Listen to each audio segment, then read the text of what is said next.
मेरे एक वकील दोस्त हैं, सुप्रीम कोर्ट में प्रैक्टिस करते हैं।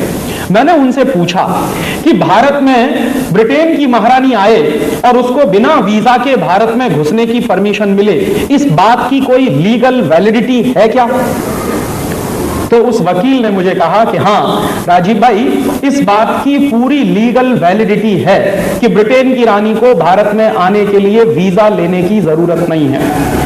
तो मैंने उन वकील से कहा कि यह सिर्फ एक स्थिति में होता है, ऐसी लीगल वैलिडिटी एक ही स्थिति में होती है, और वो स्थिति क्या होती है कि मान लीजिए आप जब हिंदुस्तान से अमेरिका जाएं या इंग्लैंड जाएं या फ्रांस जाएं या किसी भी देश में जाएं और वापस अपने देश में लौटें, तो आपको वीजा नहीं पूछा जाएगा, आपका पासपोर्ट भी चेक नहीं किया। क्यों?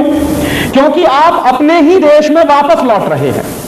तो आप जिस देश के नागरिक हैं, उसी देश में जब आप वापस लौटते हैं तो आपको ना तो वीजा पूछा जाता है ना पासपोर्ट पूछा जाता है। तो मैंने मेरे वकील दोस्त से कहा कि ब्रिटेन की रानी को अगर वीजा नहीं पूछा गया, पासपोर्ट नहीं पूछा गया, तो मैं ये मानूं क्या कि ब्रिटेन की महारानी हिंदुस्तान की नागरिक है? तो उन्होंने कहा कि हां ऐसा है। तो मेरे तो होश उड़ गए। मैंने कहा आप क्या कह रहे हैं? उन्होंने कहा मैं बिल्कुल ठीक कह रहा हूं।